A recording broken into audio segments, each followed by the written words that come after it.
Evento Mujeres Transformando Mandatos Sociales, organizado por el Instituto de la Familia de la Facultad de Derecho de la Universidad Femenina del Sagrado Corazón, UNIFE, dentro del marco de celebración por el Bicentenario Patrio y por el Día Internacional de la No Violencia contra la Mujer.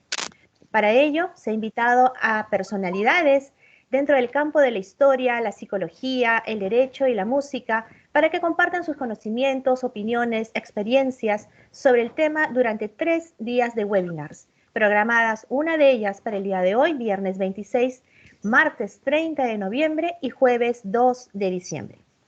A continuación, damos inicio al evento con las palabras de inauguración por parte de nuestro decano de la facultad, Magíster Mario Romero Antola. Buenas tardes.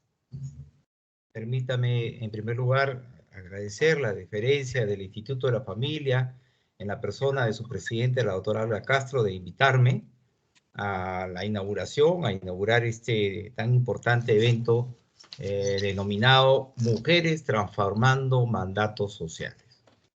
Creo sinceramente que es importante este evento y quiero resaltarlo, porque busca analizar, digamos, el presente, el pasado y el futuro. Tenemos un teléfono ahí, de nuestra patria en ocasión del Bicentenario, en una situación un poco difícil que nos ha tocado vivir, y en especial el papel de la mujer que desempeña y que le corresponderá desempeñar en el futuro, sin violencia, con respeto y con igualdad de oportunidades. Quiero agradecer a cada uno de los ponentes que en estas 3 jornadas nos acompañarán abordando temas de la máxima importancia en esta universidad, la UNIFE, la Universidad de la Mujer. En especial, quiero agradecer a los ponentes que nos acompañan el día de hoy, a la doctora Olinda Lema Tucker, al doctor Eduardo Llanos Bustamante, y a los que nos acompañarán en las próximas 2 sesiones, a mi querida profesora, la doctora Elvira Álvarez, también docente de esta casa de estudios, y de la misma forma a Carmen Julia Cabello, Wilfredo Tarazona, y a la doctora y a la señora Mina Mayolo Tibós. A todos ellos, nuestro profundo agradecimiento, gratitud por apoyar las actividades del Instituto de la Familia, que ha venido desempeñando y sigue desempeñando una labor muy importante en beneficio de la persona, en beneficio de la familia y en beneficio de la mujer desde hace muchísimos años. Quiero resaltar las actividades que ha desarrollado en el Bicentenario el Instituto de la Familia. Han sido múltiples y muy importantes actividades a pesar de las dificultades.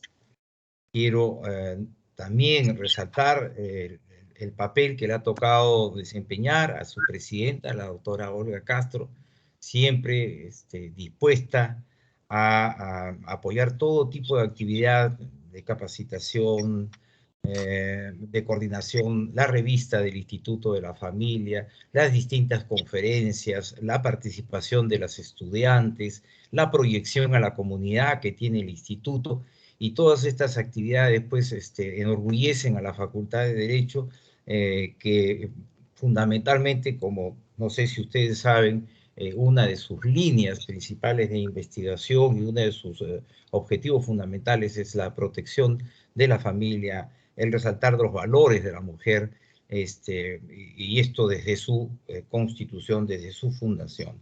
Asimismo, quiero resaltar las actividades y la tarea que viene cumpliendo la doctora Azucena Solari y Gisela Vidal, ¿no? Y todas aquellas personas que han colaborado con el instituto en la realización de este evento, ¿no? Incluyendo a Rosemary Moreira, nuestra traductora de señas. A todos ellos mi más profundo agradecimiento. Quiero finalmente augurar a este evento, a este ciclo de conferencias, el mejor de los éxitos. Estoy seguro que así será por la calidad de los docentes y calidad de los expositores y por los importantes y tan trascendentales temas que se van a tocar. Sin más, doy por inaugurado este evento y reitero mis felicitaciones y éxitos para todos. Muchísimas gracias. Gracias.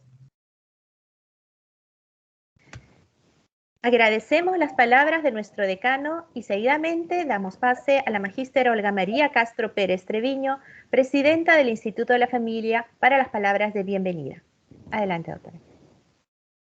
En primer lugar, creo, no sé si estoy en pantalla, en Sí, primerísimo lugar, agradecer el apoyo constante del decano y el apoyo de mi mano derecha e izquierda, Gisela Vidal, con la que trabajo hace muchísimos años, y podemos llevar adelante estos eventos que no son fáciles en esta época. Mi agradecimiento enorme, enorme a Eduardo, a Linda, por su disposición, y a todas las personas que hacen posible este evento, como es Elvira, como es Carmen Julia, Mina y el profesor Wilfredo. Todos ellos de diferentes campos, y esa fue la idea. La idea inicial fue ver cómo la mujer ha ido transformando mandatos sociales en los diferentes campos, y cuando hemos tenido oportunidad de hablar con cada uno en los diferentes momentos, pues sí, ya lo veremos con Linda, cómo la mujer en la historia ha ido también, al principio era opacada, pero sí, cumplió un papel fundamental en la independencia y en los años que vinieron. En el arte y en el psicoanálisis también, porque Eduardo no solo es psicoanalista, es un gran artista. Soy su seguidora, fan, excelente, y entonces es interesante esta mezcla y este enfoque que nos dará Eduardo esta tarde, donde también vamos a ver pues estos mandatos sociales, que en realidad algunas personas me preguntaron por qué mandatos sociales, y es que aquí lo volverán a tocar con profundidad esto de los mandatos sociales la doctora Elvira Álvarez en el segundo día de conferencia, pero solo a modo de introducción, es que como bien sabemos, nosotros crecemos bajo una serie de formatos o de situaciones que nos mandan, como que órdenes sociales que nos mandan a determinados comportamientos para hombres y mujeres. Dentro de esos comportamientos, en muchos años, la idea fue la mujer en su casa, el hombre produce, la mujer no tiene ningún papel, y en todo caso, detrás de un buen hombre siempre hay una buena mujer, pero estaba detrás la mujer, no estaba adelante. Y este es algo que hoy yo creo que con los excelentes expositores vamos a poder, digamos, darnos cuenta que en realidad el mundo es paralelo y lo que buscamos es la igualdad de oportunidades. Ni los hombres que sobresalgan y dejen de lado a las mujeres, ni las mujeres dejan de lado a los hombres. Lo importante es la igualdad de oportunidades. Lo que ocurre es que la historia nos fue demostrando que la mujer cumplía un rol por debajo del varón. Y lo que se busca hoy día es la igualdad. Eso también trajo problemas serios de violencia. Por eso es que este evento también es un tributo a esta lucha por la violencia contra la mujer que se celebró el día de ayer, y que estas desigualdades han originado, y estos constructos sociales han originado muchísima violencia. Aquella mujer que debe cumplir el rol de cocinar en la casa y lamentablemente un día dejó de hacerlo, llegó su pareja y explotó y le pegó, por ejemplo, porque es una construcción social que la mujer debía estar en la cocina, y cuando llegue su esposo cansado debería estar todo en orden para que el esposo cene, pero nunca se pensaba que la mujer desempeñaba un fuerte rol de trabajo en el hogar. En fin, no me extiendo porque tenemos excelentes expositores. Nos quedamos con ellos, con Linda en primer lugar, y luego con Eduardo, y comentaremos y haremos preguntas. Gracias.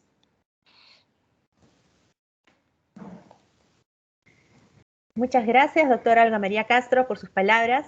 Y bien, antes de dar inicio al programa, queremos informar a nuestros asistentes que pueden a través del chat formular sus preguntas a los expositores al final de cada conferencia.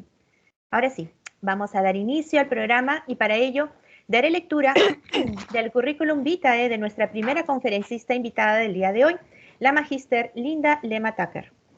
Linda Victoria Lema Tucker es magíster en Sociología por la Universidad Nacional Mayor de San Marcos, con estudios realizados en Noruega, Sri Lanka, Costa Rica y Bolivia. Asimismo, es escritora y periodista peruana. Fue delegada peruana en el Comité Ejecutivo Internacional de Women's International League for Peace and Freedom en Ginebra, consultora de la campaña internacional de minas antipersonales en Ottawa, Canadá, asesora en el despacho presidencial del Programa de los Pueblos Indígenas y Desarrollo Sostenible en el periodo 2001-2006, consultora y conferencista internacional y presidente del Movimiento de Mujeres Peruanas Manuela Sáenz. Actualmente preside la Red de Mujeres Políticas del Perú y dirige el programa digital Palabra de Mujer.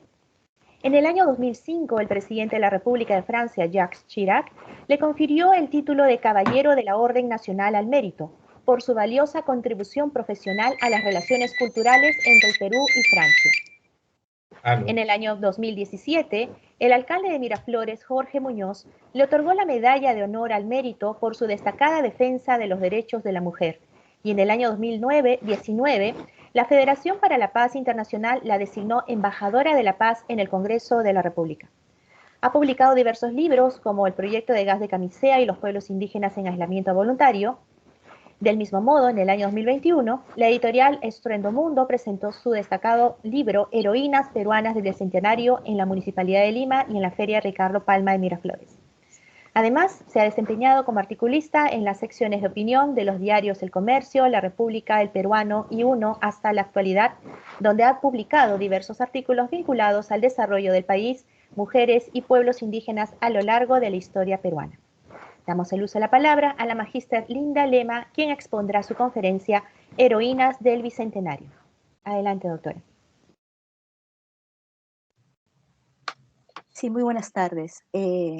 Para mí es un honor, un placer dirigirme a ustedes. En particular, quiero saludar al doctor Mario Remo, a nuestra querida Olga María Castro, a Gisela Vidal, que permanentemente hemos estado coordinando para que esta tarde podamos hacer una tarde de reflexión, de miradas en la parte que me corresponde, de mirada hacia la historia y la participación de la mujer. Y a todas las personas que en este momento nos están mirando y están queriendo saber qué cosa es lo que vamos a decir. Bueno, lo que voy a hablar esta tarde es una síntesis de un libro que en este julio publiqué que se llama Heroínas Peruanas del Bicentenario. Es uno de los libros más vendidos en la feria, tanto del Bicentenario ahora como la feria 42 Ricardo Palma. Lo que voy a hacer es, he identificado por el tiempo que tenemos a 4 mujeres. Y voy a partir diciendo que el estudio me tomó muchos años, pero que el deseo fue relevar la participación de la mujer a lo largo de la historia peruana. ¿Qué ocurrió con la mujer en estos 200 años de vida republicana? ¿Por qué las mujeres no aparecemos en la historia? ¿Qué pasó con ellas? ¿O por qué las que han salido a la escena pública han sido desfiguradas, transformadas o equivocadamente definidas? Mi libro lo que va a tratar es, o lo que les voy a exponer, es esta evocación que hago, ¿no? A este grupo de 4 mujeres, que en mi libro son 15, y donde también la pregunta es, ¿por qué heroínas? ¿Qué hace a una mujer heroína? ¿Qué hace a Micaela Bastidas heroína? ¿Qué hace a Magda Portal heroína? ¿Qué hace a Manuela Sáenz heroína? A Magda Portal, a Doris Gibson, María Rostorowski, Julia Colecido, es decir, un conjunto de mujeres que no figuraban en la historia peruana. En la historia peruana han figurado solo y exclusivamente hombres. Francisco Pizarro, Miguel Grau, héroes también. Pero las mujeres no estábamos. Cuando las mujeres salimos en el 80 con nuestras banderas a plantear que las mujeres teníamos derechos, fue la pregunta que me hice, ¿y dónde están las mujeres? ¿Quién era en esos años? Teresa González de Fáñez, Elvira García García, Y entonces, lo que leo a Basadre, me voy a la hemeroteca muchos meses, mi hijita que tenía 2 años, y me doy con la realidad de que no eran profesoras, que eran grandes líderes, grandes mujeres que realmente habían enarbolado derechos en sus tiempos, fundamentalmente para la equidad de la educación. Entonces, estas mujeres son estas mujeres que son grandes, son mujeres que definen caminos, que viven una circunstancia determinada y que son protagonistas en ese momento histórico que viven, pero que además tienen una forma de reír, una forma de caminar, una forma de vestir, una forma de hablar, una forma de escribir. Son un todo que las hace grandes. Todas son protagonistas, todas han decidido incorporarse y todas han querido romper con lo establecido, con las normas, con los usos y con las tradiciones. Todas ellas. Entonces, eran mujeres pues fulgurantes, mujeres deslumbrantes, impresionantes, adelantadas a sus tiempos, que cuestionan el ordenamiento existente para la mujer. Aquello que Olga María nos acaba de decir, que la mujer era para la casa y los hombres para la calle, y la mujer tenía que solamente cocinar.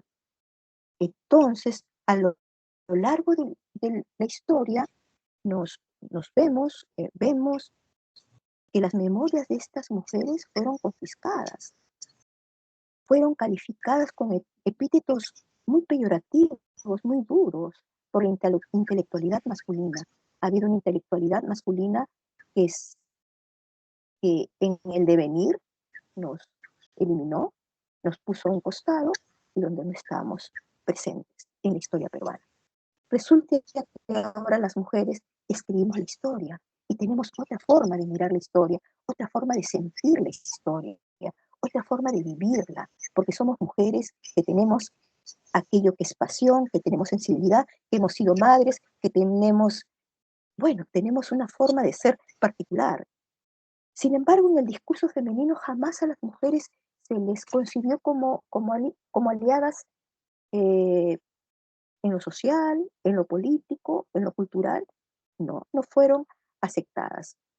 Y entonces es en esas circunstancias en que esas nuevas formas de mirar la historia llegan hasta este momento, y lo que hemos hecho algunas mujeres es tratar de rescatar del olvido a estas mujeres, como es el caso de Micaela Bastidas, ¿no?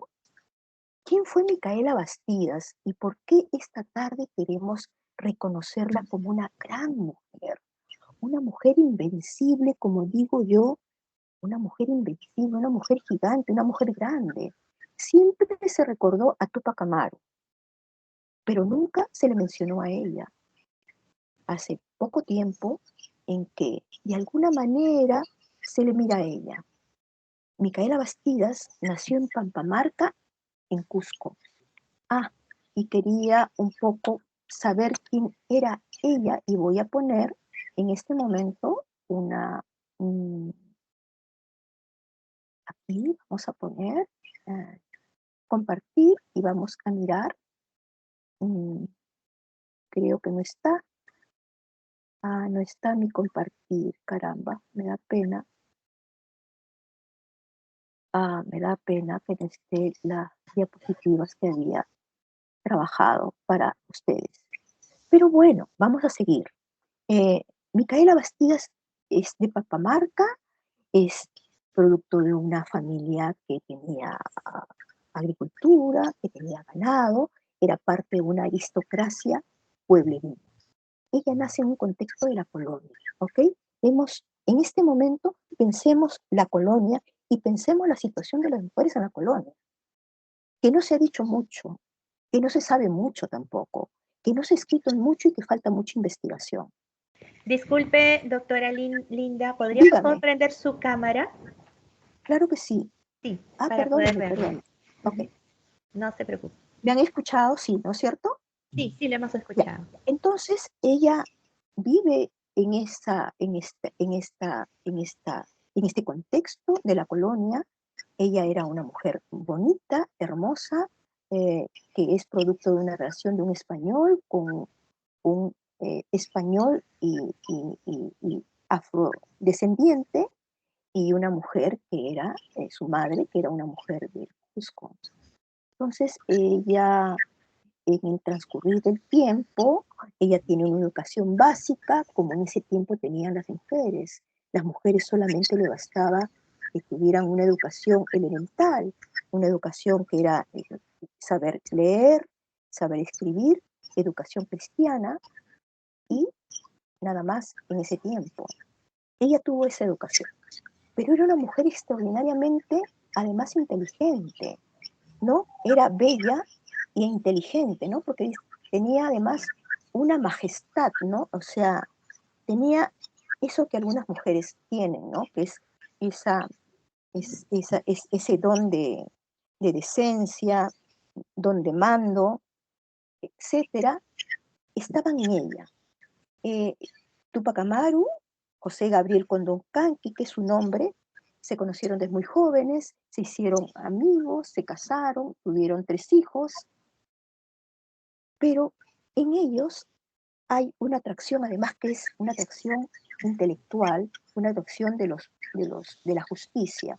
Ellos ven que en el marco donde desarrollan su vida, realmente hay mucha injusticia contra el indígena, contra los esclavos negros y contra los mismos criollos, además. Entonces, ellos hacen de su relación hombre-mujer, su relación amorosa, una convicción de que realmente la justicia los une, los vincula más. Y Túpac Amaru, que era un descendiente de la aristocracia inca, eh, ve que realmente es una persona que también empieza a reclamar a los españoles para que haya justicia, no se logra, y en 1780, el 4 de noviembre, hay un alzamiento rebelde de los indígenas. ¿Qué hace Micaela Bastidas? Micaela Bastidas en ese momento se reivindica como una gran líder. Ella es una estratega militar. Ella hace un conocimiento del área donde ellos vivían, que eran extensiones muy grandes, donde tienen una visión y establecen una estrategia. Y ella se hace eso, se hace una líder indígena de ese momento, y no solamente que es una líder, sino que muchos señalan, las crónicas lo establecen, que no solamente fue una indígena, una líder, sino que era el cerebro de Túpac Amaru, y que en algunas oportunidades era la persona que le decía las cosas que tenía que hacer Túpac Amaru. En 1870 hay la insurgencia indígena y se gana algunas batallas, y los indígenas la siguen. Muchas mujeres siguen a Micaela Bastidas, ¿no? Mujeres aymaras, quechuas, es decir, tiene brigadas de mujeres que la siguen. Ella además hace redes de mujeres, por ejemplo, con Tito Condemaita, que es una mujer, la cacique de Acos, conforman las brigadas de mujeres. Las brigadas de mujeres que apoyaron la insurrección de 1870. Entonces eran grupos de mujeres que eran además familias y que estaban en un territorio determinado, territorios además que tenían una influencia de la nobleza inca muy notable, ¿no? Eh, los españoles se dan cuenta de la enorme calidad de ella y realmente tratan de perseguirla porque dicen que ella era más cruenta que Túpac Amaru, que ella tenía una resolución varonil. Y porque tenía resolución varonil, que para la colonia era tener carácter, tener fuerza, ser una dirigente, la persiguen. Y estaba establecido que para las mujeres no podían romper el rol que la colonia les había dado. Y Micaela Bastidas, que era una mujer que venía de Pampamarca, donde la descendencia en costumbres y usos del incario era muy importante, establecía que realmente ella quería que la condición de la mujer, como había sido en la etapa pre-inca, se estableciera ahora, que la mujer pudiera participar, cosa que realmente la colonia le había dicho que no.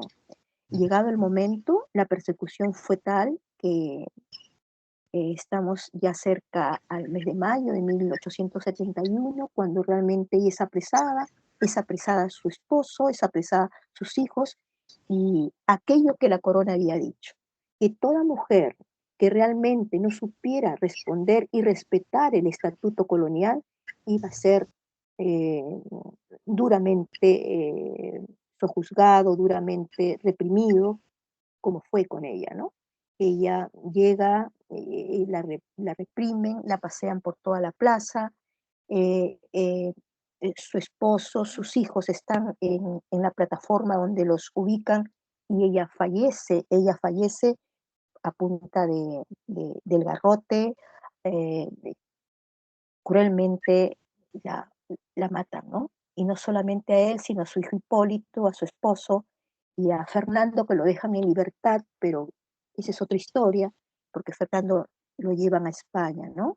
Es decir, con Micaela Bastidas, la colonia fue cruenta, y fue cruenta porque fue una mujer que realmente se atrevió a cambiar los roles de la mujer, se atrevió a ser otro tipo de mujer, se atrevió a no quedarse en la casa, se atrevió a dirigir un ejército, se atrevió a rebelarse en 1870, se atrevió a ser compañera de un rebelde, además como era Tupac Amaru. Eso fue. Y ahora pasaremos al otro personaje, que también es un personaje entrañable, que es Manuela Sáenz. Manuela Sáenz hoy día vio en Paita, ella murió el día 23 a las 6 de la tarde en Paita. Ella nace en Quito, pero en Paita. Fue una quiteña. Ustedes saben que en esos tiempos Quito era parte del virreinato, estaban todos juzgados por la colonia, y es también una mujer que se atreve desde temprana edad a los designios que la corona hacía con respecto a la mujer. Ella es hija de un militar español, y este militar español le da una educación exclusiva. Su madre muere cuando ella es muy pequeñita. Eran los tiempos, esto es bien importante destacarlo, en que la vida de las mujeres no era la vida de ellas para decidir su matrimonio. El matrimonio lo decidía el padre, fundamentalmente, y en el caso de Manuela lo decide un hombre que le doblaba casi la edad, que es el John Storne, y ella. Entonces ella con él decide el padre, y este pretendiente, que Manuela Sáenz se iba a casar con ella. Y entonces se casan, y ella llega a Lima. En 1817 llega a Lima, donde ella se deslumbra por Lima. Lima era la capital del virreinato, había mucho lujo, la saya y el manto era algo que llamaba mucho la atención, pero que en la época de la emancipación se vuelve un traje sumamente subversivo, porque las mujeres ponen cartas dentro de sus cuerpos, y para que el español lo viera, trasladaban las cartas, como ocurre cuando Manuela Sáenz llega a Lima, que al ver que Lima ya olía a libertad, se incorpora en las tertulias patrióticas.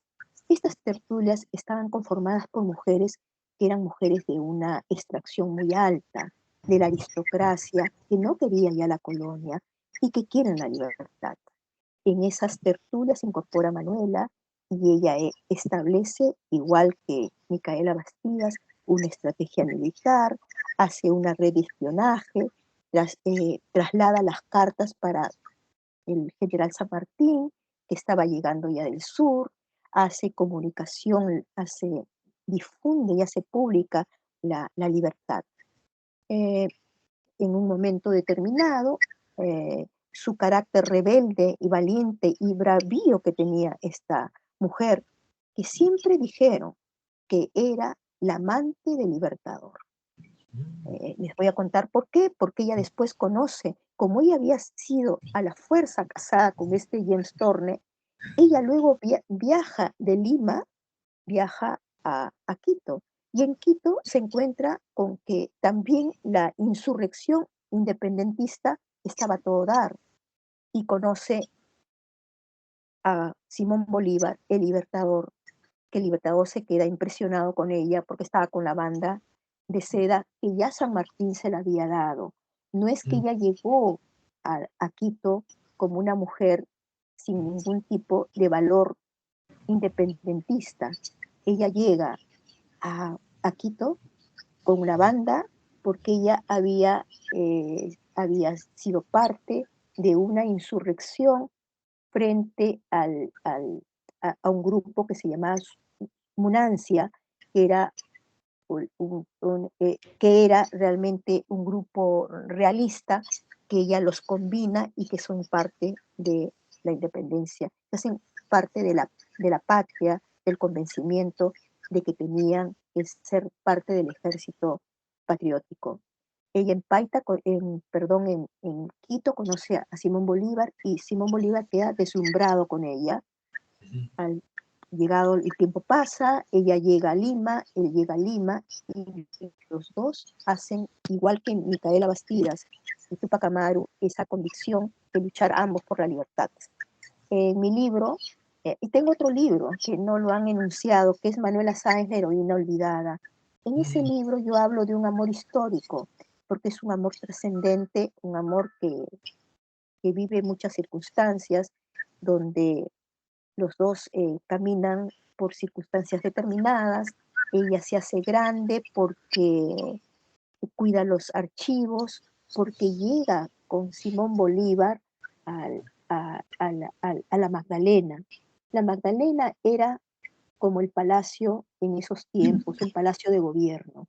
Y en ese palacio de gobierno había vivido antes San Martín y ahora cuando llega Bolívar y llega Manuela Sáenz, viven días de, de mucha convulsión patriótica, porque no era que se vivía tranquilamente la etapa de la independencia, era una etapa de mucha confusión, donde las diferencias entre un realista y un español eran endebles, donde no se conocía qué nación de país o qué noción de país iba a ser el Perú y todas ¿cómo se llama?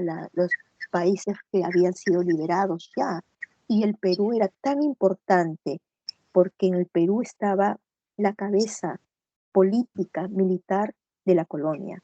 Y San Martín solo había dado un discurso y queda Bolívar que llega al Perú para poder definir esto. Cuando él llega y dice, ¿qué situación tan complicada es esta? ¿A dónde vamos? Habían intrigas, habían complots, habían, qué sé yo, un conjunto de hechos que los vive Manuela con dignidad y con valentía, ¿no?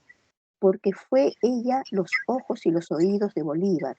Pero ella además tenía unas criadas que hacen como espías, Jonathan y Nathan, eran dos panameñas que llegan a Lima con ella. Y ella hace como una especie de una agencia de espionaje para la causa libertaria. El tiempo pasa, ella asume ante tanta situación complicada, ella dice, yo hasta aquí, no más, porque las mujeres la critican mucho. ¿Por qué la critican a Manuela Sáenz? Por atreverse a cambiar los usos y las costumbres coloniales.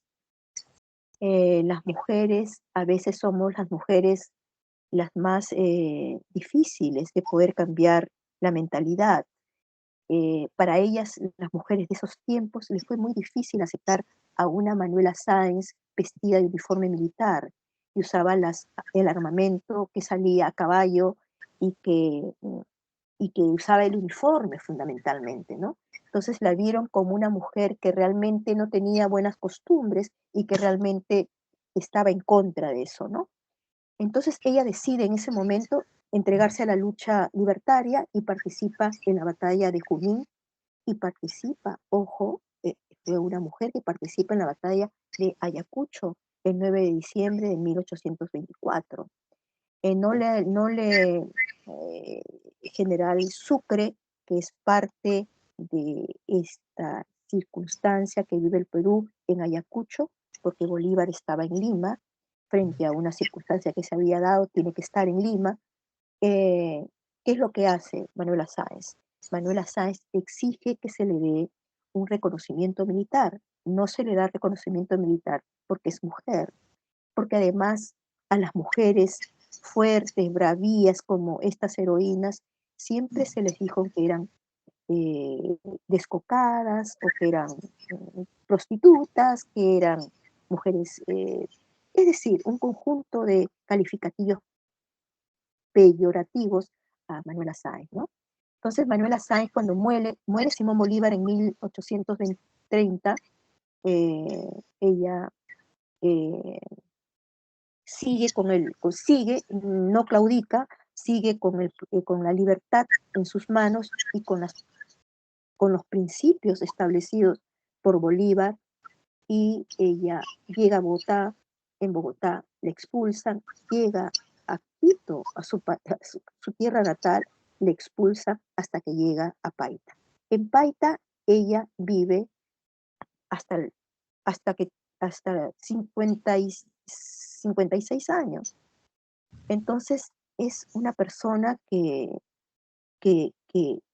vive la gloria y que vive también eh, eh, la situación más difícil, porque ella al llegar a Paita no tiene dinero, llega con sus criadas. Sin embargo, ahí a ese lugar llegan personalidades muy importantes, ¿no? Como novelistas, Melville, llega Garibaldi, llega Ricardo Palma. Ricardo Palma cuando la ve, la impresión que él tiene es que ella la ve como una majestad en un trono, como una reina que está en su trono, porque tenía aquello, ¿no? Una mujer que ha vivido el palacio, que ha tenido una ropa determinada y que es una mujer rebelde, es prácticamente identificada, y los personajes que llegan a Paita, todos querían ir y conocerla, ¿no? Ahí llega también Simón Rodríguez, y bueno, son historias, en un apretado, un libro no podría yo en este momento plantearlo. Voy a pasar a otro personaje que me parece que es muy importante, y ustedes me dicen cuánto tiempo tengo más para poder organizarme. Si Sí, alguien me doctora dice, Linda, unos 10 minutos. perfecto, entonces vamos a hacerlo es grande este personaje, Clorinda Mato de Turner. Clorinda Mato de Turner es una mujer que fue en el siglo XIX, a finales del siglo XIX. A finales del siglo XIX hay una irrupción de las mujeres. Hay 30 mujeres que empiezan a hacer tertulias, que son directoras de revistas, sacan periódicos, es decir, son mujeres que luchan por la igualdad de la mujer, en escritos, en panfletos, en revistas, en periódicos, ellas son 30 mujeres. Entre esas 30 vamos a identificar Mercedes Cabello de Carbonera, Elvira García García, pero Clorinda Mato de Turner tiene, para mí, es un personaje de peso mayor, porque fue una mujer del Cusco, una mujer que tuvo una educación importante, eh,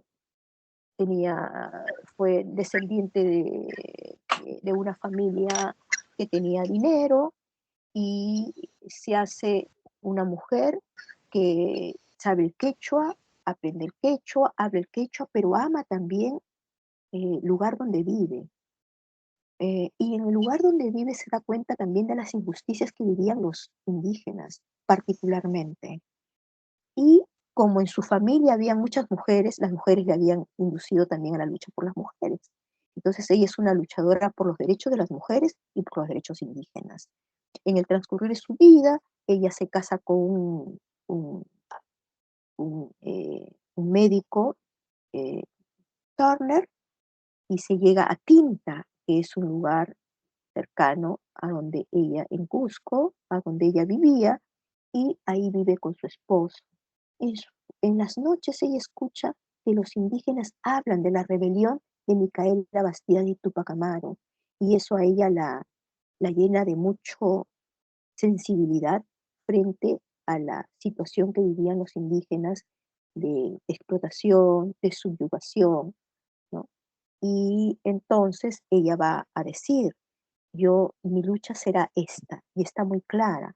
Llega al colegio de Educandas en Cusco, hay una profesora que es una de las más claras feministas del Perú, Trinidad Enríquez, que fue también una de las primeras mujeres en ser aceptadas en la Facultad de Derecho, estamos hablando de Derecho, en la Universidad del Cusco.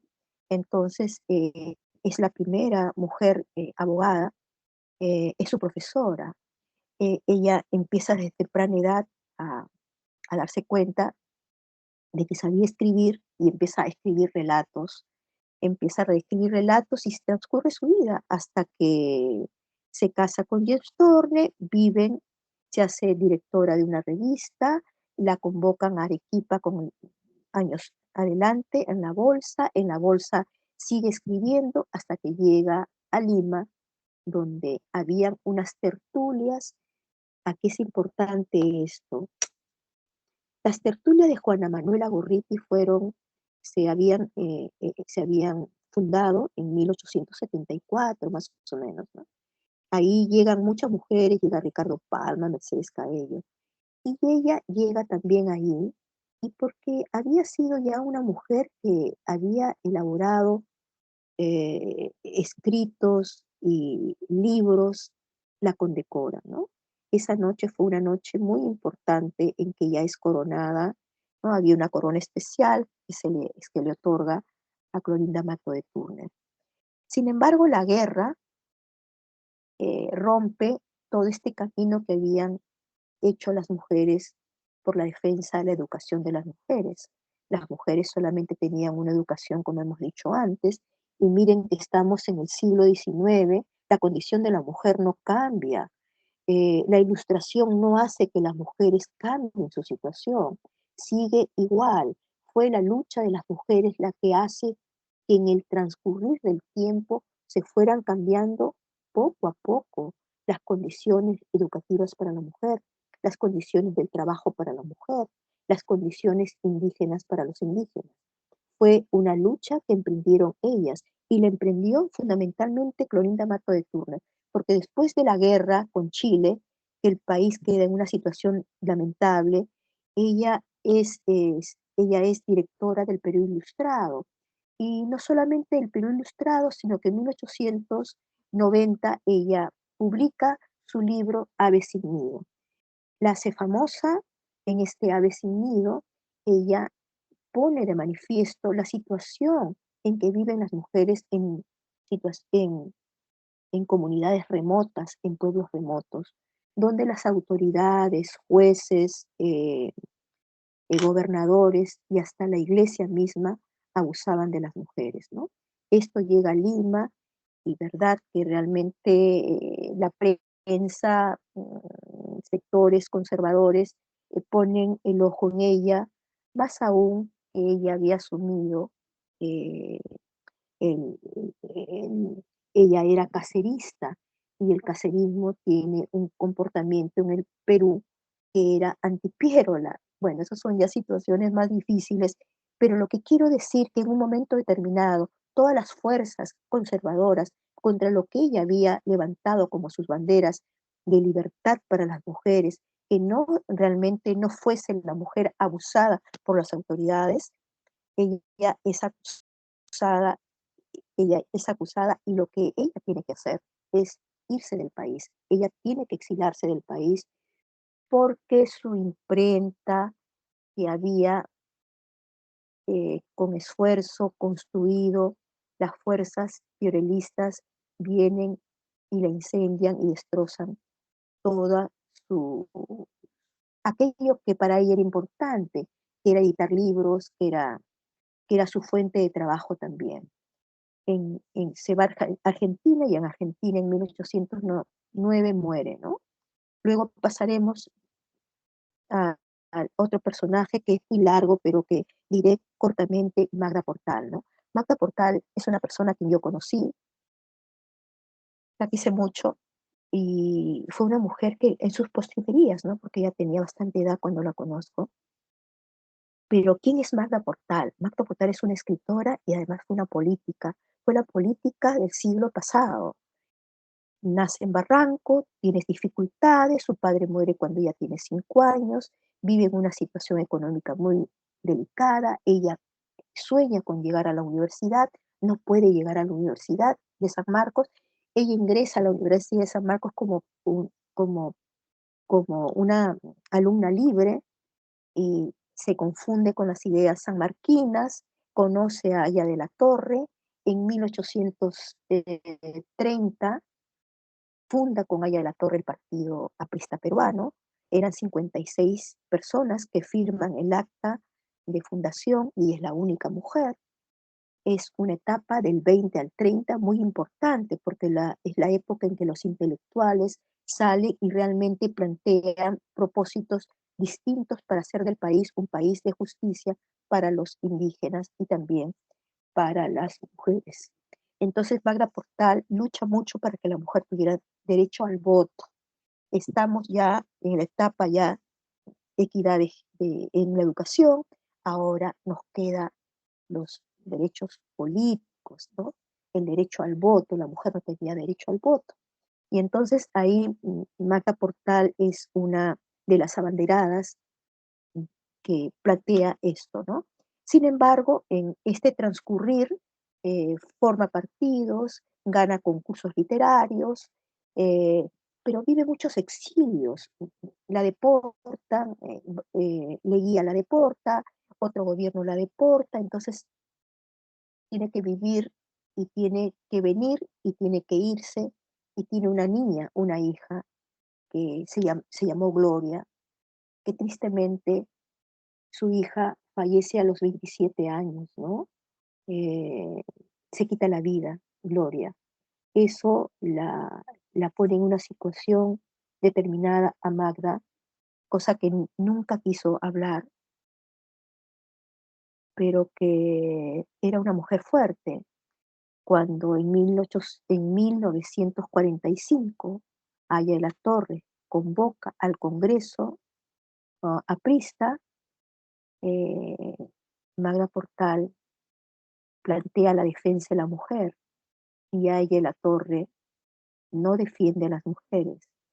Dice lo siguiente: como las mujeres no tienen el voto, no tienen derecho a ser parte del comité directivo del partido aprista. Y entonces Magda Portal dice, esto es fascismo. Y se va y nunca más regresa.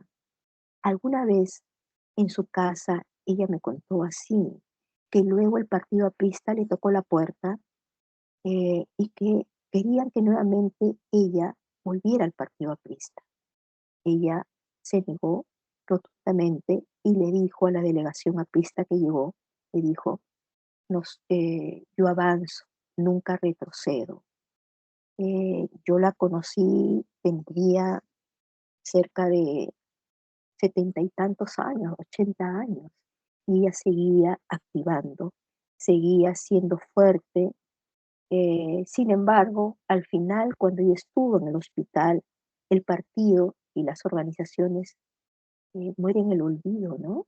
Totalmente en el olvido. Muy pocas personas estuvimos a su lado.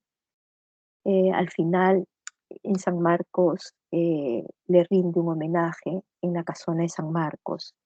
Lo que quiero decir con esto, de estas mujeres, Micaela Bastidas muere de la forma en que murió cruelmente por la colonia, ¿no es cierto? Manuela Sáenz muere en Paita, solitaria, sin dinero y en condiciones paupérrimas de vida. Estamos hablando de Florinda Mato de Turner. Por sus ideas tiene que fugarse del país, exiliarse en el país y morir fuera de su país que tanto extrañaba.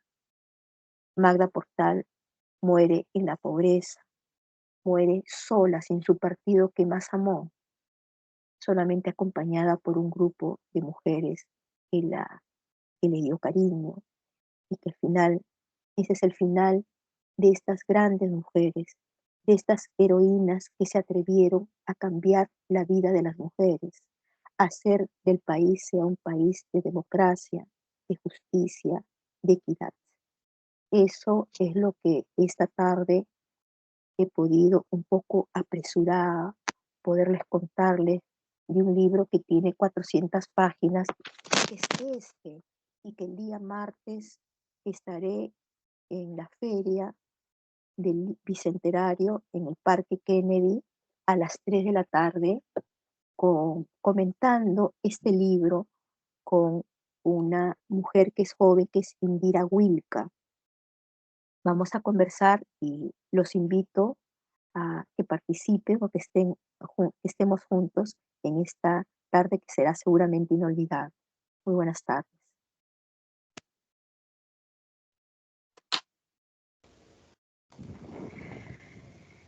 Agradecemos a la doctora Linda Lema por su conferencia magistral y seguidamente pasaremos al espacio de preguntas del público.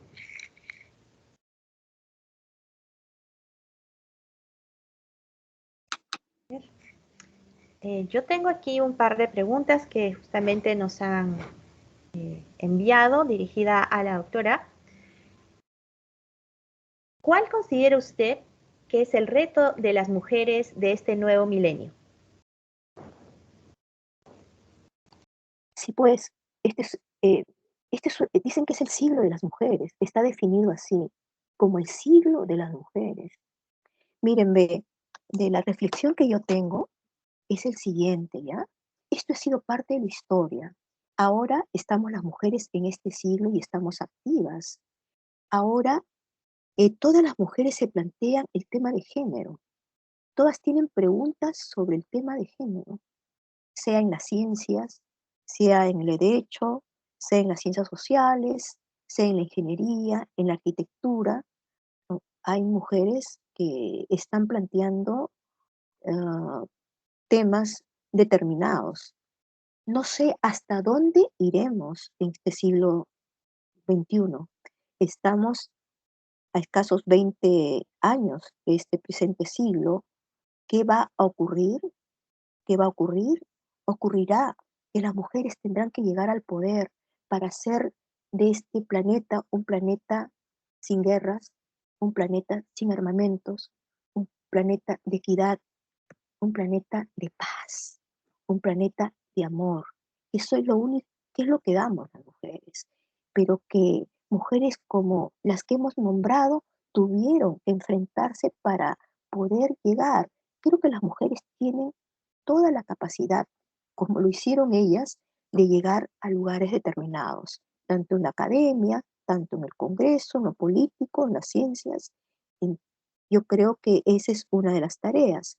La otra tarea será llegar al poder, ser presidentas, tener cargos decisivos.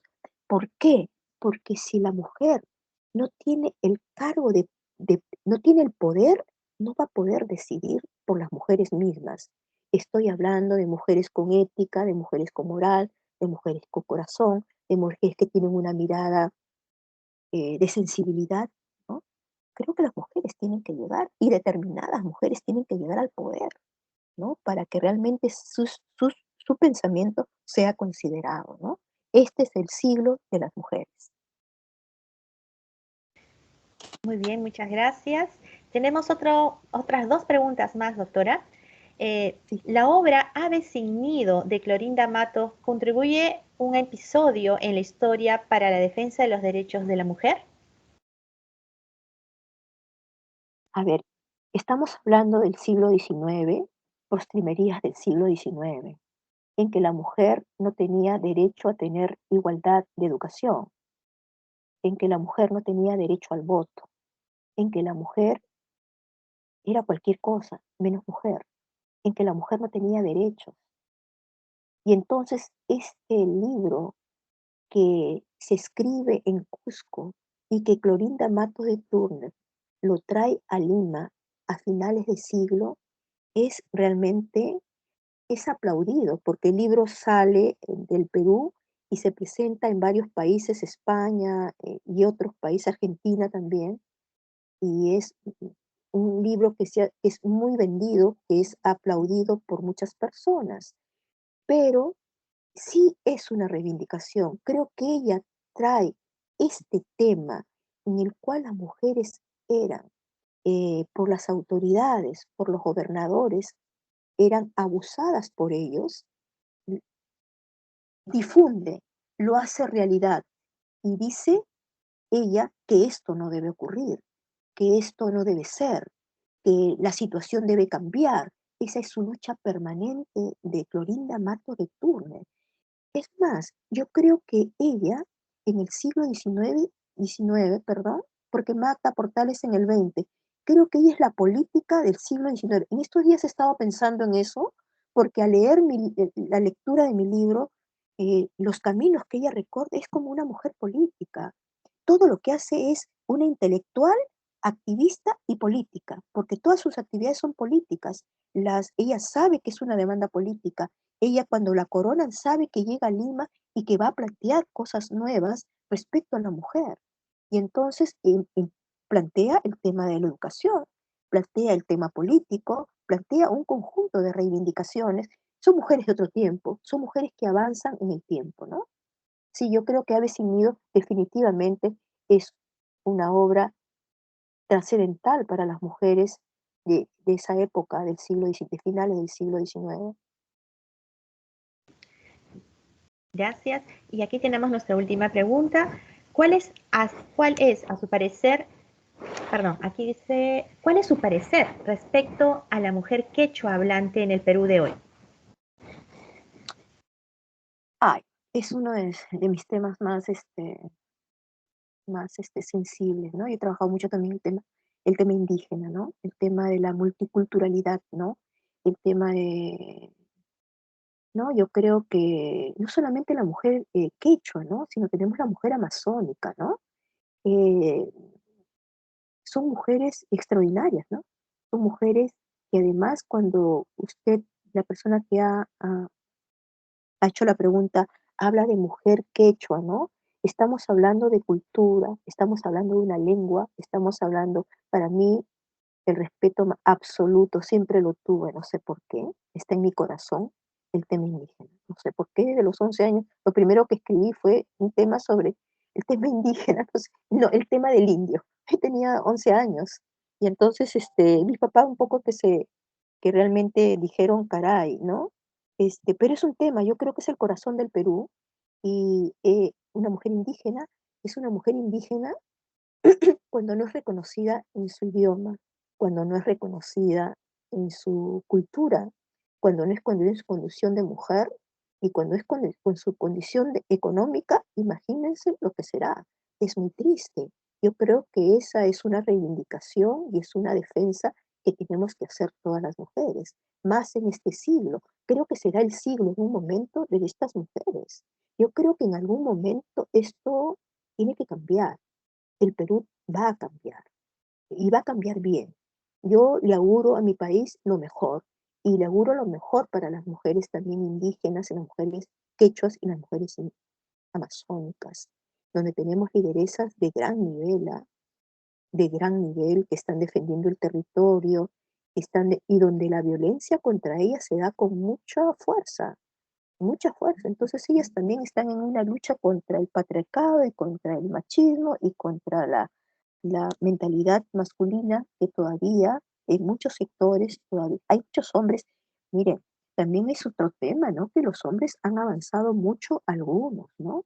Creo que en la academia, en la teoría se está avanzando. Creo que la teoría, el hecho mismo que salga un libro como este y que sea el libro más vendido en la feria, Ricardo Palma, en la 42 Feria Ricardo Palma, y que sea por las jóvenes, ¿verdad? Que las jóvenes eran las que más han comprado este libro, o sea, están interesadas en este tema.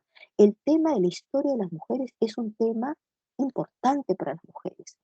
¿Por qué digo esto? Porque fue algo de que yo no tuve memoria de las mujeres cuando salí a las calles a reivindicar los derechos de las mujeres en la década del 80. Hice revistas, hice periódicos, salimos a las calles, etc. Pero, ¿qué ocurrió?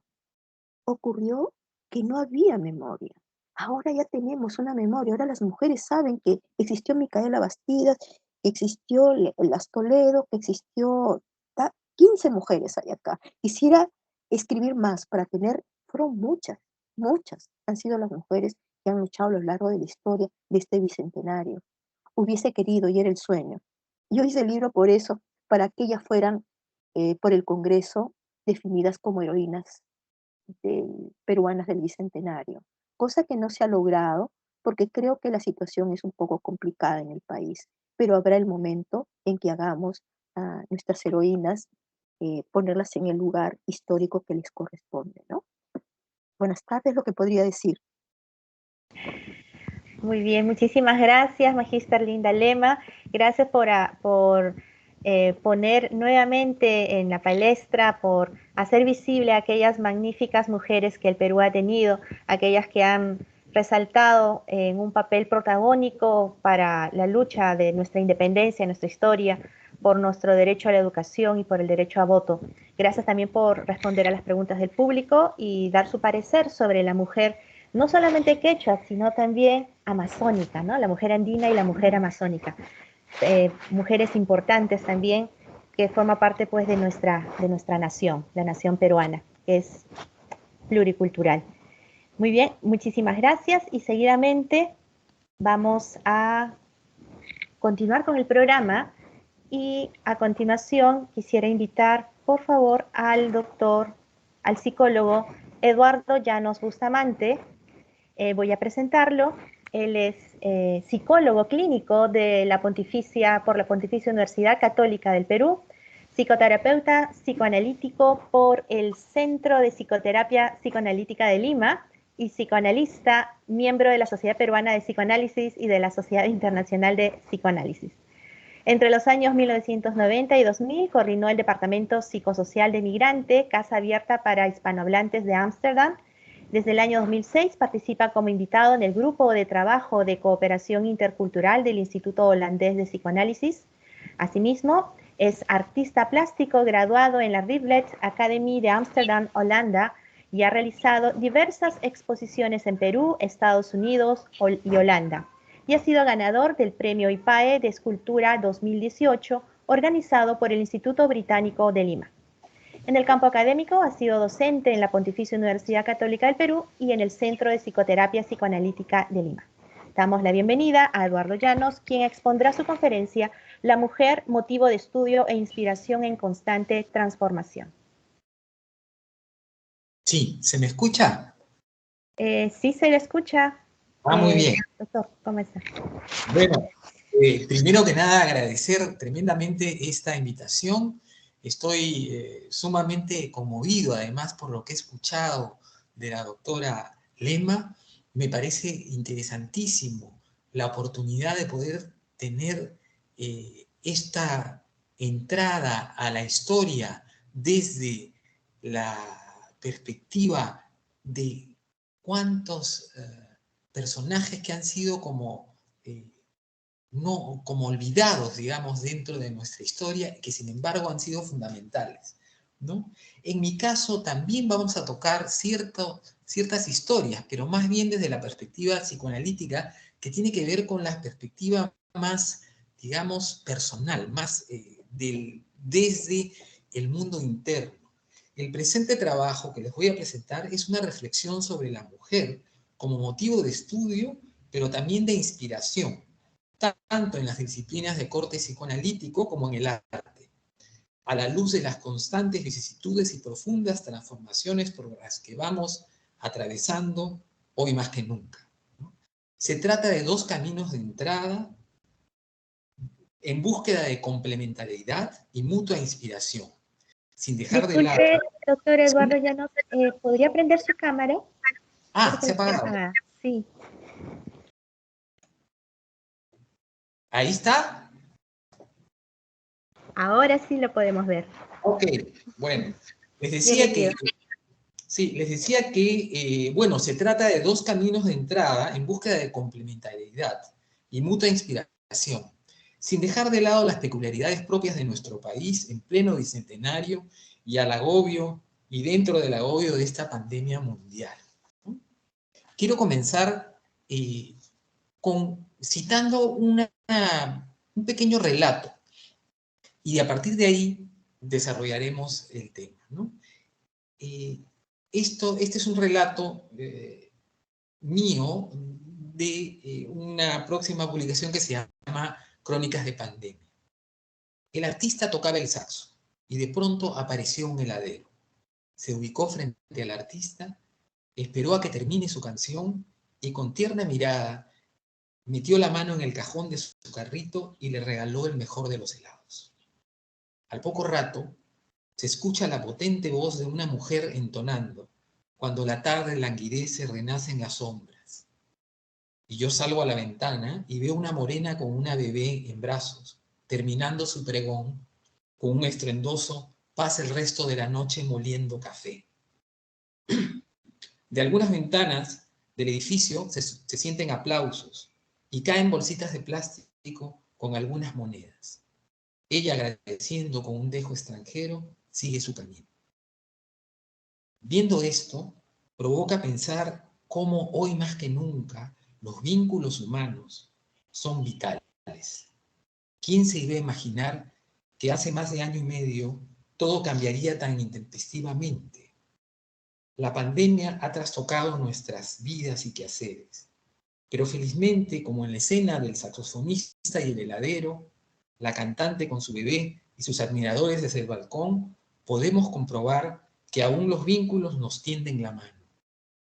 Para Pichon Rivière, un psicoanalista argentino, todo vínculo humano es una estructura compleja que incluye un sujeto, un objeto, su mutua interrelación y los procesos que tienen de comunicación y aprendizaje. Actualmente vivimos reinventándonos gracias a nuestros vínculos en esta situación extraordinaria. Solo nos queda hacer gala de creatividad, creando puentes para sobrevivir en esta lucha diaria. No nos queda otra.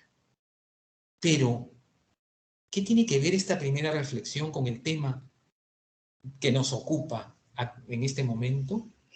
La mujer ha sido desde siempre motivo de estudio, curiosidad e inspiración. Porque sin duda, al hablar de vínculos, eso nos remite a ese primer vínculo nutricio y protector con la figura femenina materna. Para los psicoanalistas, este primer vínculo complejo e imaginativo con la madre se irá transformando a lo largo de la vida del sujeto. Será parte, perdón, tengo que apagar una cosa, ya. ¿No? Será parte de su identidad y por lo tanto será motivo de estudio. Múltiples teorías y pesquisas están dedicadas a explorar las vicisitudes y transformaciones de ese vínculo primigenio con la madre a la luz de la investigación de sus raíces, pero también en relación a los múltiples roles y vínculos femeninos, no solo como madre, pareja o hija, sino también como sujeto profesional y ciudadana activa en la sociedad, hoy más que nunca. La noción de inconsciente en psicoanálisis alude a lo virtual, que proviene del latín virtualis, que significa fuerza y potencia, y suele ligarse a lo que no es observable materialmente, lo opuesto a la realidad tangible, pero potencialmente posible. Sin embargo, intrínseco a nuestra existencia, como lo es ahora el Internet. En nuestro oficio, la misma noción de inconsciente es virtual y solo constatable a través de sus retornos. Lo inconsciente cobró rango científico con el florecimiento de Sigmund Freud, ¿no? Este controversial y genial investigador que fue hasta acusado de pervertido en la época pacata victoriana por hablar no solo de lo inconsciente, sino también de nociones como bisexualidad primigenia, como psicosexualidad infantil, que constituyen el inconsciente, ¿no? Pero que en realidad Gracias a esos conceptos podemos entender actualmente que internamente todos poseemos aspectos femeninos y masculinos, producto de los vínculos con nuestros progenitores o con quienes hayan cumplido esas funciones. Pero esto de lo que hablan los psicoanalistas también puede observarse en otras disciplinas, en el arte, por ejemplo, donde los aspectos femeninos como fruto de la creación no solo serán motivos de estudio, sino también gran motivo de inspiración. El arte subraya esa necesidad humana de recrear el mundo que nos rodea, recrear y crear espacios de ilusión y contacto con nuestro público ante la tragedia de vivir. ¿Qué sería del artista sin el público, sin alguien que resuene con lo que hace? Tal vez los psicoanalistas hagamos algo similar, al intentar buscar nuevos sentidos a los dramas que cada paciente nos trae y esperar una respuesta de cambio. Nuestras herramientas están ligadas a las emociones provocadas por las imágenes, conscientes e inconscientes que nos habitan, y los vínculos que nos iluminan. Para el psicoanalista Didier Ansieux, el inconsciente del autor da vida y singularidad a una obra de arte. Y el inconsciente del espectador le aporta nueva vida. Entonces ahí se forma una suerte de diálogo fundamental, donde interviene la historia personal, los vínculos, las herencias familiares, que cada uno de ellos aporta y trae. Pero también las nuevas vivencias que la obra de arte le permite a uno experimentar. Es dable entonces entender que ser mujer u hombre en la actualidad es algo muy distinto de lo que fue hace 200 años. La herramienta de la creación es la sublimación. Es ese mecanismo psíquico inconsciente por el cual se transforma un impulso interno o una experiencia externa, que incluso podría haber sido traumática, en algo cualitativamente distinto, diferente a lo que llamaríamos el motivo inicial de inspiración. El dolor, entonces, puede así convertirse en una canción, en una novela o en una obra pictórica. Imagínense, por ejemplo, un bolero que dice: nosotros que nos queremos tanto debemos separarnos, no me preguntes más, ¿no? Ahí hay un dolor, pero que todo el mundo lo recoge, se emociona y se siente identificado con ese cantante. El psicoanálisis entonces supone mucho de juego y de creación. Creación que, como sabemos, es una tarea difícil. Para Ansieux, que ya he citado, la creación es muy compleja y tiene algo de trabajo de embarazo y de parto, porque se trata de la lucha por la constitución de un nuevo lenguaje, un nuevo sentido, un nuevo ser. En el fondo, el artista crea como respuesta a una realidad que podía ser sentida como insoportable. Por eso el arte y el psicoanálisis tal vez propicien nuevas formas de contacto que nos hagan libres de contagio, para apostar por el cambio en las personas y en su entorno. Un espacio que ofrezca ganas de seguir apostando por la vida. Como en el sueño, en la imaginación surgirán imágenes que llevarán al artista a una feliz realización, aunque también a veces a reconocer pesadillas que tiene que procesar. El arte supone entonces una reelaboración identitaria similar a lo que sucede en el proceso terapéutico. Se trata de evocar el pasado que nos habita y nos ha permitido sobrevivir, para darle nuevo sentido y resignificación a nuestra existencia actual. Probablemente lo que nos contaba la doctora Lema de estas mujeres que, escribiendo, dieron un nuevo significado a lo que vivieron y así inspiraron a otras mujeres a seguir luchando por una igualdad tan esperada, ¿no? Hoy más que nunca, entonces, para la mujer el presente y el futuro supone ruptura de estereotipos, apertura a nuevos espacios de creación y redefinición. Y eso supone para el hombre también una redefinición que corresponda y esté a la altura de los cambios producidos por la mujer. En mi caso, como artista y psicoanalista, quisiera compartir uno de mis motivos de inspiración, lo textil. Lo textil me ha inquietado desde su presencia en nuestras raíces precolombinas, pero también como metáfora, porque somos frutos de tramas y urdimbres personales y transgeneracionales, ¿no? Son como hebras inconscientes que nos sustentan como sujetos y dan sentido a ese tejido emocional en constante transformación que nos hace ser lo que somos. Además, debo contarles que mi abuela, que es una gran fuente de inspiración, se ganó la vida como bordadora. El textil indispensable para sobrevivir ha sido cultivado por el ser humano desde tiempos inmemoriales. Constituye nuestra segunda piel, esa que nos cobija y que ha cobrado significados sagrados y profanos. Es reflejo de los tejidos emocionales que constituyen nuestro mundo interno, propiciado por ese vínculo inicial con la madre o quien haya cumplido esa función, y ella en realidad constituye nuestro propio hogar, ese que llevamos dentro, que llevamos consigo y sirve de protección en nuestro paso por el mundo. Estamos formados por esa mixtura de hilos y afectos que sustentan nuestra contradictoria existencia hasta que una de las parcas decide acortarnos. Muchas veces lo textil se ha asociado con lo femenino, con justa razón. Sin embargo, la investigación demuestra que en nuestro país es algo más complejo. En Taquile, por ejemplo, que es una isla en el lago Titicaca, las mujeres se dedican a tejer en telar y los hombres tejen chullos a palito. Y se considera que llegan a la edad adulta cuando ellas son capaces de tejer su propia manta y ellos su propio chullo, donde expresan simbólicamente la historia de su vida. Podríamos decir entonces que aquí peruanos y peruanas hemos ido tejiendo metafórica y concretamente el destino de un país a partir de la ilusión que sustenta un sentimiento nacional también en constante transformación. Pues tal como en el mundo andino, el tejer está vinculado con los hilos de la vida.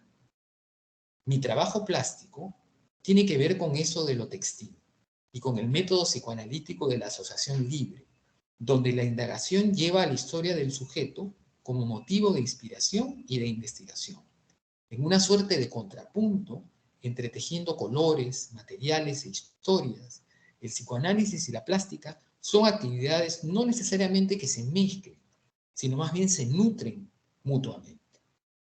En ambas, la influencia de las mujeres en mi vida, esa presencia de lo femenino de manera sublimada, es felizmente innegable y evidente, tal como lo demuestran muchos de los títulos de mis exposiciones, por ejemplo, tramas familiares, hilo conductor, texturas sensibles, etc.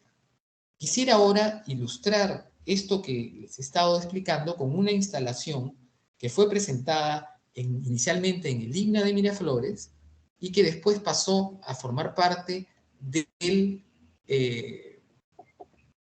la colección de arte contemporáneo del Museo de San Marcos. Voy a tratar de abrir la imagen.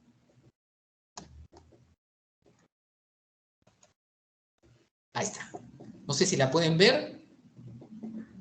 Aún no. ¿Ahí?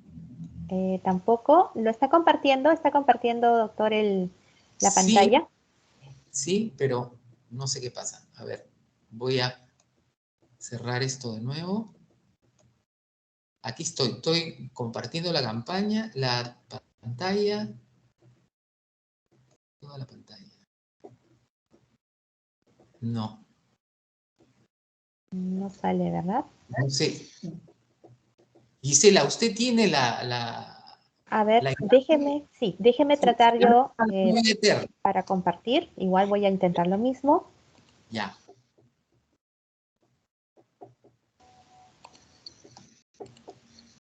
No sé si se llega a ver. Yo lo que quiero es ahora. No. ¿Usted desea la fotografía del vestido de novia? Sí. Esa es la que yo estoy compartiendo. No sé si es que el público lo puede ver. Olguita, ¿lo puedes ver? Sí, sí, perfecto. Muy bien.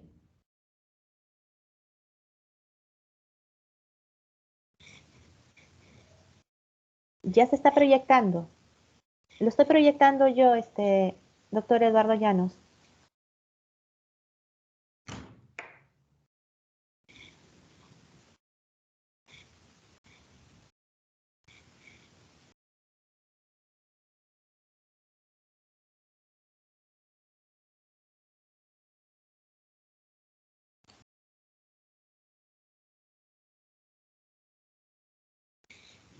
Doctor Eduardo Llanos.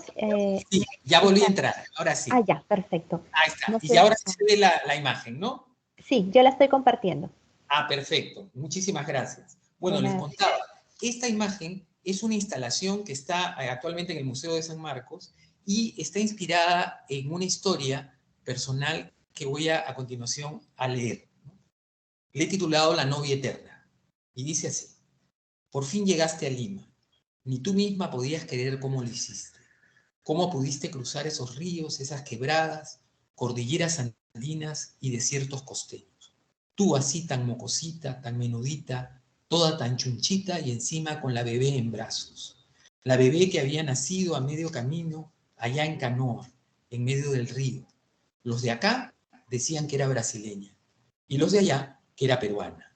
Lo único que tú sabías es que era tuya. Era tu hija e hija de ese, el militar que habías venido a buscar. Después que lo devolvieron a Lima y a ti te crecía el vientre, no había sabido nada más de él.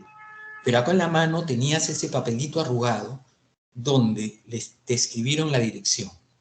Ahora sí que lo encontrarías. Pero llegar a Miraflores fue más difícil que llegar a Lima. Y encima para comprobar que ni siquiera te querían recibir. Al final, después de algo de espera, en la reja apareció esa señorona que te mandó decir con la sirvienta trenzuda que su hijo no estaba, que vivía lejos y feliz con su esposa y sus hijos, y que para ti no había trabajo ni en la cocina. Los llantos de la bebé conmovieron a la vieja sirvienta. Al fin y al cabo, era casi como su nieta, pues ella fue quien crió al niño de la casa y la bebé, llorona, era igualita a él. Te dijo que la esperes en el parque, y tú total no tenías a dónde ir. Y así fue que te llevó donde su comadre, la pobre que de vieja y sola se moría de pena. Y allí, en ese cuartito de los barrios altos, te recuperaste poco a tu estilo, con tus rezos, con tus hierbas y el cariñoso caldito de gallina de la comadre que te acogió como una hija. Al principio te miraba raro, con desconfianza, pero poco a poco te la ganaste. Y ella fue la que se dio cuenta de todo y te trajo tu primer cliente, otra vecina, que llevó a su hijo para que le pasaras el huevo, le quitaras el susto, el mal de ojo. Y así comenzó tu nueva vida de hierbera, de curandera, de bruja macumbera en Lima. Y allí te encontró de nuevo el militar, con quien te quedaste así a escondidas, de novia eterna. Y dicen que por eso, porque venías de allá, de la selva, porque eras bruja. Eso fue lo que pasó en 1912. Y yo lo sé porque Mamaqueta, la novia eterna, fue mi bisabuela. Este relato que acompaña a esta instalación es muy conmovedor porque, como les digo, es parte de mi historia, pero también, digamos que se ha transformado en una obra de arte que incluye otros elementos de la historia y que de alguna manera me ha hecho, por eso, conmoverme tanto con lo que escuchábamos cuando la doctora Lema intervenía contando la historia de estas mujeres tan importantes en la historia política del país, ¿no? Esta de alguna manera es una historia personal, pero que también tiene ese vínculo, ¿no? Podemos sacar la imagen, Gisela, gracias. Y para terminar, quisiera ponerles otra imagen que es de mi última exposición en julio pasado, que se llamó Vale un Perú, en la Galería de San Isidro. Y les quisiera contar por qué se llamó así y cómo es que fue creada. Desde esta suerte de exilio en mi taller artístico y en mi consultorio, por ahora virtual, la suerte de hombres y mujeres del Perú ante la amenaza del virus nefasto y la necesidad de protección, hacía urgente la reflexión para nutrirnos mutuamente, con la esperanza de seguir encontrando nuevo sentido a nuestro país y para poder sentirlo como un país viable. De ahí surgió la idea y el recuerdo de esa frase de Valium Perú. Esa frase que es aún muy popular en Europa para denominar un lugar idealizado de donde provienen objetos exóticos y valiosos. Las expediciones conquistadoras solían ser acompañadas por cronistas y dibujantes. ¿Y por qué dibujantes? Porque no todo el mundo podía leer. Entonces los dibujos servían para poder ilustrar en las crónicas y dar y ayudar a comprender lo que pasaba en ese nuevo mundo que se estaba descubriendo. Sin embargo, esos mapas y esas imágenes iban cargadas más bien de la propia imaginación y fantasía de los dibujantes y los cronistas, ¿no? Entonces, allí había una subjetividad que fue creando una suerte de mitología que hasta ahora nos acompaña. Las obras de la exposición inspirada en el mapa del Perú también entonces pretendían dar cuenta de una historia de cartografía subjetiva y personal, una imagen del Perú vista y soñada, imaginada desde lo que estamos pasando en estos momentos.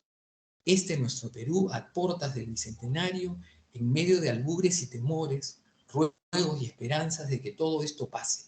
Un Perú doliente, ¿no? Pero con hombres y mujeres de pie, luchando por la esperanza, aunque como dice la canción, esperanza solo sabe bailar cha-cha-cha. Esta imagen que les muestro ahora es casi como un botón, ¿no?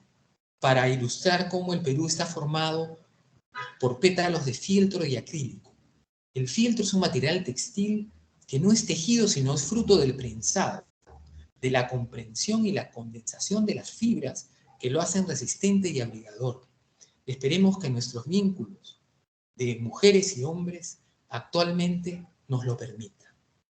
Para concluir, quiero decir que las constantes vicisitudes por las que estamos atravesando en nuestras identidades como mujeres y hombres, en estos momentos nos llevan a una constante transformación. Somos seres en constante ebullición y conflicto, en constante búsqueda y como en todo tratamiento psicoanalítico y en toda indagación artística, estamos en apuesta por una posible resolución. Un cometido que a su vez creará nuevos retos y desafíos desde nuestro mundo interior y desde lo que nos toca vivir en nuestro entorno.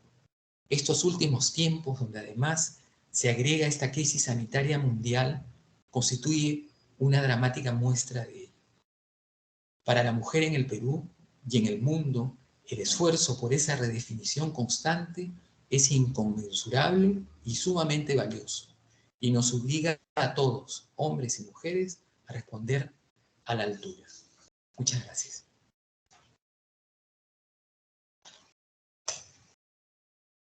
Eso es todo. Muchísimas gracias al doctor Eduardo Llanos y por su interesante conferencia, una relación entre el psicoanálisis, la mujer y el arte. A continuación vamos a dar el espacio, vamos a dar inicio a las preguntas que nuestros participantes en el webinar se han conectado, ¿no? Tenemos acá unas cuantas preguntas que nos han enviado justamente. Y dice lo siguiente. Desde el psicoanálisis, doctor Llanos, ¿se puede advertir que ya venimos al mundo con mandatos sociales? Efectivamente, ¿no? De alguna manera, y eso va transmitido justamente en ese vínculo con la madre y después con el padre también, ¿no? Pero es importantísimo cómo la historia nos antecede. Esto no significa que sea absolutamente determinista, sino todo lo contrario. Es una historia que potencialmente nos antecede, pero que también tenemos la posibilidad de poderla transformar y cambiar, ¿no? Entonces, la madre va transmitiendo lo que ella ha vivido, pero también de lo que va viviendo en la actualidad.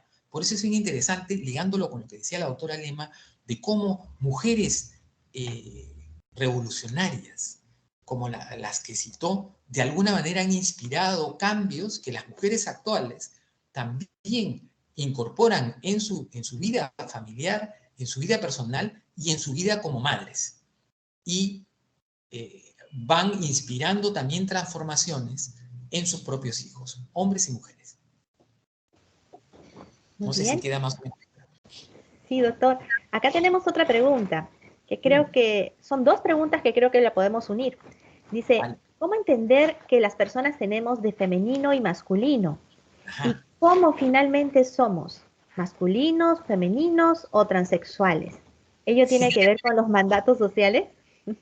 Es muy interesante, porque Freud hablaba de una bisexualidad primigenia. ¿Qué quiere decir esto? Que psicológicamente, ¿no?, tenemos elementos que hemos recogido de papá y de mamá. Entonces, hay elementos que pueden ser identificados con estereotipos más sociales femeninos y estereotipos más masculinos, pero en realidad tenemos un poquito de cada uno, pero funcionando desde nuestro inconsciente. Eso no tiene nada que ver con la transexualidad, que sería, digamos, la vivencia de un sujeto de de vivir como conscientemente como una persona intersexual, ¿no?, entre ambos sexos. A lo que me refería con lo que se refiere Freud, en realidad, con bisexualidad primigenia, es que originalmente tenemos inconscientemente la potencialidad de tener ambos elementos de ambos. Y, por ejemplo, esto se nota hasta en el lenguaje popular. Recordaba a un paciente viudo que en una sesión me cuenta de las vicisitudes que tuvo que pasar para criar a sus hijos. Y en un momento me dice, doctor, ¿se da cuenta? Yo he sido padre y madre para mis hijos. Porque cumplió la función paterna y materna ante la ausencia de su esposa y le dio a sus hijos esa calidad necesaria para poder salir adelante y desarrollarse como sujeto. No sé si queda claro, si no lo seguimos explicando. Pero eso está todo en lo inconsciente, ¿eh? No necesariamente se expresa conscientemente, pero surge de nuestros aspectos inconscientes. ¿Sí? Muy bien, doctor, creo que ha quedado clarísimo. Muy bien. Tengo aquí otra pregunta.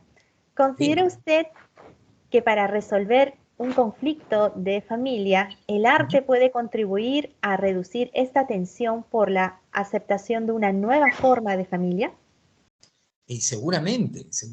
El arte, como yo decía, citando a Freud, ¿no?, y a Ansel, el mecanismo se llama sublimación. Es un mecanismo inconsciente que permite que una dificultad, un trauma, un problema se transforme en algo cualitativamente distinto.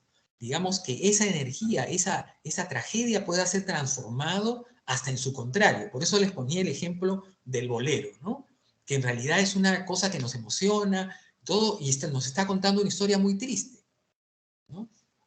Este bolero que decía, nosotros que nos queremos tanto debemos separarnos, no me preguntes más, ¿no?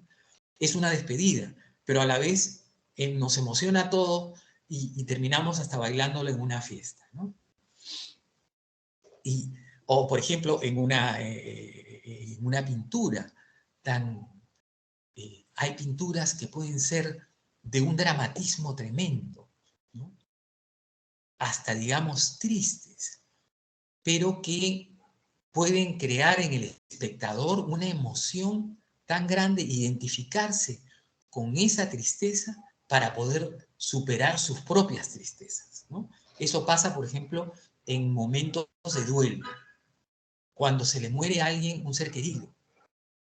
A veces ahí el arte, hacer arte, pero ver también arte, nos puede ayudar a superar ese momento tan triste y poder comprender que así es la vida y que a veces, de repente, el mejor homenaje que podemos hacer a los seres queridos que se nos han ido es seguir viviendo y seguir creando, ¿no? Gracias, doctor. Y tenemos acá una última pregunta. ¿Cómo puede la mujer actual que trabaja largas jornadas fuera de casa mantener el vínculo madre-hijo? Claro.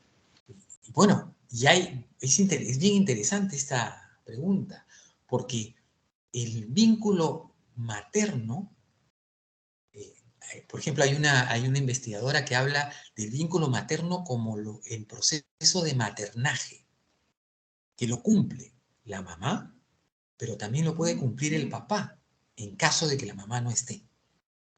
Entonces, ¿cómo las parejas actuales dividen sus tiempos porque ambos trabajan, pueden dividir sus tiempos? Y ahora un hombre puede cambiarle el pañal a su hijo sin sentir que es una tarea de la mujer. Es una tarea de un padre que necesita criar a su hijo y darle lo mejor que puede, ¿no? Mientras su esposa está trabajando en la computadora, por ejemplo, ¿no? Eso es bien interesante, cómo hay ahora una flexibilidad que antes no había, y eso no significa, significa más bien romper estereotipos, ¿no? Y podernos flexibilizar y dar nuevas perspectivas a nuestros hijos para que también puedan crearse nuevos tipos de vínculos, rompiendo, por eso les decía, esos estereotipos, ¿no? Entonces es bien interesante.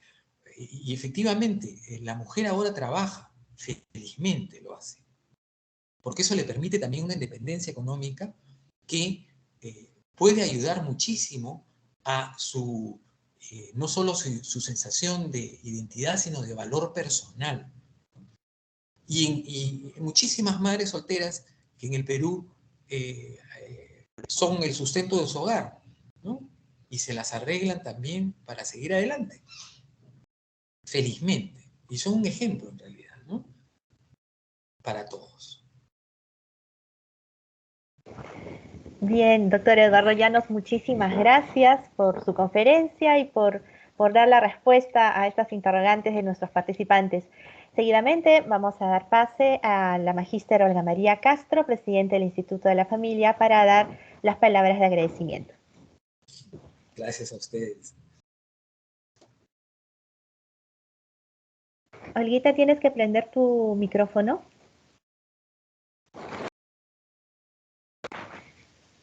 Tu micrófono creo que está apagado, Olguita. Ya, ahora sí. Ahora sí. Linda ya no está en pantalla. Eduardo, no te veo, me imagino que estás, pero realmente muchísimas gracias. Las dos exposiciones excelentes. Además, en realidad, probablemente a muchas de las que estemos acá, aquí veo varias amigas, profesoras, veo a Azucena, a Rosmery, y a muchas de nosotros nos está haciendo recordar, pues, que realmente... sí, pues los mandatos sociales existen desde que nuestros hijos están en la barriguita y los sentimientos que tenemos hacia ellos. Yo tengo 2 hijos y ya grandes y realmente pues lo que ha sido diciendo Eduardo ha ido haciendo recordar muchas cosas, ¿no? Muchísimas cosas que también la tienen de su padre, pero que sí. Y además recordaba cómo sí, estos mitos y estas cosas se van heredando de generación en generación. Y estas mujeres guerreras también. O sea, recuerdo en mi familia, ha habido mujeres guerreras. Me orgullece decir que mi madre es prima hermana de Marta Hildebrand, otra guerrera, muchas veces incomprendida. Y sí, aún no, ahí hay esos genes y esos mandatos sociales que los vamos teniendo y que, por supuesto que tenemos que irlos también manejando, ¿no? Te agradezco infinitamente. Yo creo que el público ha quedado encantado, pero en lo personal, yo estoy encantadísima. Muchísimas gracias, Eduardo. Sí, ahora dice si tú puedes pasar a cerrar la conferencia. Sí, efectivamente, voy a cerrar, pero antes de que todo el mundo se despida, por favor, si es que puedan prender, yo les voy a avisar el momento en el cual van a prender todas sus cámaras para tomarnos una foto, ¿les parece? A los expositores que están también con nosotros, por favor, prender su cámara. Por mi parte, simplemente decirles, señoras y señores, el presente acto académico ha culminado. Agradecemos a nuestros expositores por sus magníficas conferencias y a la comunidad por haber estado conectados con nosotros y los esperamos en el próximo webinar que será el martes 30 de noviembre, fecha en la cual vamos a contar con la presencia de la doctora Elvira Álvarez Olazábal, quien va a dar su conferencia titulada Justicia y Género, así como la doctora Carmen Julia Cabello, cuyo tema de conferencia será Retos de la familia peruana después del Bicentenario. Del mismo modo, culminaremos toda esta jornada de ciclos de conferencias el día jueves 2 de diciembre también a las 5 de la tarde con dos expositores, la maestra Mina Mayolo y el maestro Wilfredo Tarazona, quienes van a desarrollar temas relacionados de mujer y música. Entonces, perdón. Tengan todos ustedes muy buenas tardes y ya nos estaremos conectando en los próximos días. Muchísimas gracias. Muchísimas gracias a ustedes por la invitación. Muy amable. Gracias. Por favor, si Estoy pueden aquí. prender su cámara. Gisela, estoy aquí. Sí, doctora Linda. Ya estoy Lema. acá, Gisela. Acá estoy, pero no salgo en la pantalla. Ay, ¿cómo hacemos, Lita? Veamos, a ver, No sé Juanita, por si qué. nos puedes apoyar, por favor, Juaní, para que Juanita. podamos salir todos. Estuvo bien bonita la conferencia, muy linda. Linda, yo no sabía que estabas linda. Acá ya pensé que te habías retirado. También tu conferencia maravillosa. Qué historia tan linda que desconocemos de las mujeres. Realmente nos has hecho transitar por la historia desconocida, ¿no? Y de mucho orgullo. Doctora Linda, ¿puede prender su cámara, por favor? Ya la tengo ya enfocada. ¿Cuál es la cámara? ¿Cuál es la cámara? En la parte superior hay un icono que dice cámara, que es la figura de una cámara. ¿Allá? Sí. Acá está. Bien, ya activé mi micrófono yo también porque cerró la transmisión. Ahí está, ya Gisela, linda. Muy bien. Juanita, ¿tú puedes tomar, por favor, la foto? Sí, tomé algunas capturas de pantalla, voy a tomar otras más. Sí, A ver, acá ¿preparados? creo que ya estamos todos Sí, juntos. ¿preparados? Todas y todos. Exacto. Dejen un segundito.